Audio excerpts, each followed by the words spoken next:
For being here. Thank you. So I'll start with you, Eric. What makes you dominant and me submissive? And who died and made you scientist-in-chief?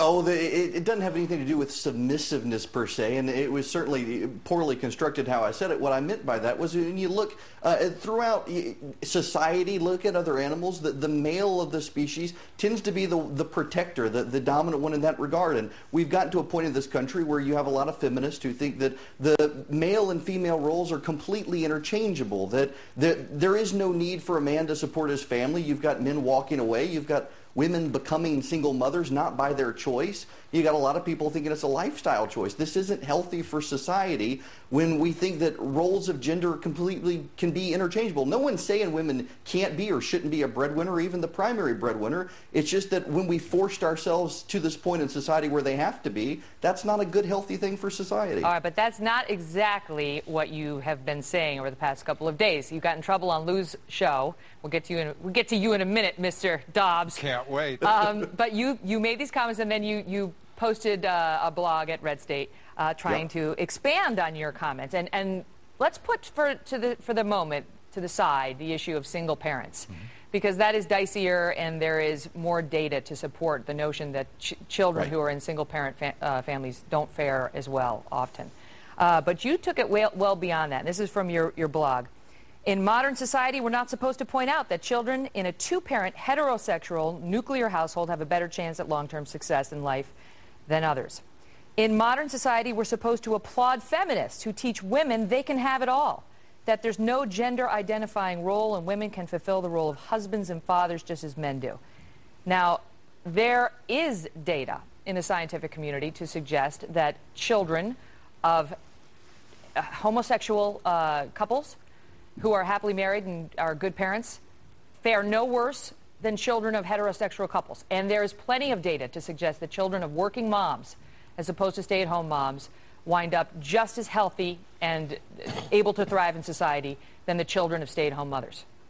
Yeah, you know, Megan, I tend to dispute that data largely because it's been so self-selective. If you take the most comprehensive study, for example, of gay families that came out of the University of Texas, that the left has tried to undermine, the sociologists who studied it noted that many of these studies that show there are no problems are typically of high-income lesbian families. And when you study higher-income families, you're absolutely right. Working mothers are very high-income. Their children, there really isn't a big difference. But when you go into the middle class, where a lot of these issues are bubbling up, when you have a mom who's working 12 hours a day and a dad who's working 12 hours a day and they come home and they're also trying to be good parents, you can't have it all. And they're making compromises, and I'm not judging them, and no one should, but it's just a reality. You are, no, though. I'm not judging them. You are, because you come out very clearly and say that you believe that women who choose to work, instead of staying at home to, quote, nurture their children, and instead have the father do that, are imposing a worse future on their children than women who make a different choice, the choice you and your wife made. Megan, I don't view it as judging. I view it as a statement of fact that when you've got a mom who's working full-time and then coming home trying to be a full-time mom as well, it's very difficult. And I think 3/4 of the public, according to the Pew poll, agree that it's much harder to do. Just because you have people who agree with you doesn't mean it's not offensive.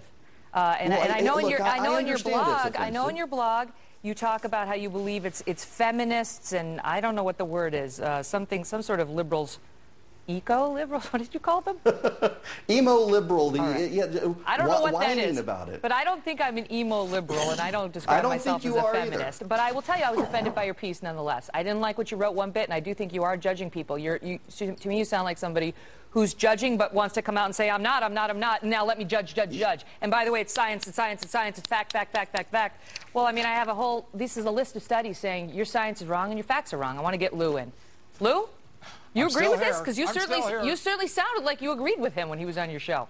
Well, let me give you the sound of Be careful, the Lou. agreement, and that is this. What I said, and what I would acknowledge immediately, is that Eric is wrong about nature itself. The male is not always dominant, whether it be in a pride of lions, or whether it be in the queen bee and her hive and workers.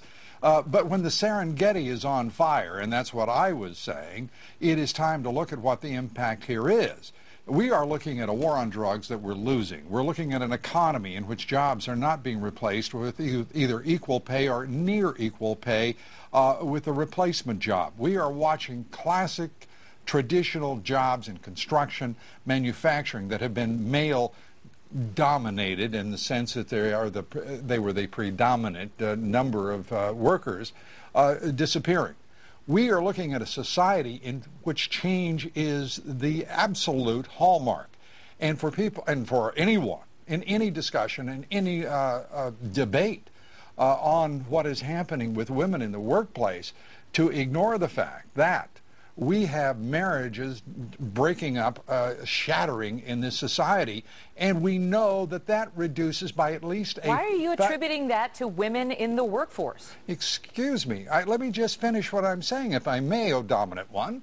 The fact is that 3 times as many people in a single-family, a single-parent household are likely to end up with great psychological illness, with severe psychological illness. But we were putting to the side single-parent families. We were putting that to the side. We were putting that to the side. We can't put it to the side. You can't put it to the side. Yes, we can, Lou, because we've had that debate, and that's not what this debate was about. The debate, exactly the place I took the debate. It's exactly what it's about. No, it isn't. It is not, because Eric took it. Think about the reason. Let me go back to Eric. Let me go back to Eric. No, because you're getting out of bounds. You're getting out of bounds on the safer territory. Let me go back to Eric, because this is from your blog. This is according to Eric Erickson, and I quote, "The truth. Kids most likely will do best in households where they have a mom at home nurturing them while dad is out bringing home the bacon." American Psychological Association 2010 study, according to a review of 50 years of research. Children whose mothers work are no more likely to have any problems than kids whose mothers stay at home. They studied 69 studies over 59 years of research. Your fact and your science, Eric, is not supported by the American Psychological Association, the American Academy of Pediatrics, Columbia University study, University of North Carolina study. I mean, why are we supposed to take your word for it, Eric Erickson's science, instead of all of these experts? Well, because one, I think the experts can be as politically motivated as anyone else when it comes to these particular studies, because it plays into a particular current notion that it's okay. And second, I do think when you got 3/4 of the public willing to recognize that the increase in moms as breadwinners, it makes it harder to raise kids. Yeah, I think most people understand moms typically are more nurturing than dads. Not always, not in all cases, and it's painting very broad brushstrokes, I admit. Do you know that in this country, in the 50s and 60s, there were huge, huge numbers of people that believed that the children of interracial marriages were inferior, were biologically inferior, and that is why it was illegal for blacks and whites to marry in some states in this country up until 1967. And they said it was science and it was fact. If you were the child of a black father and a white mother or vice versa, you were inferior and you were not going to set up for success. Tell that to Barack Obama.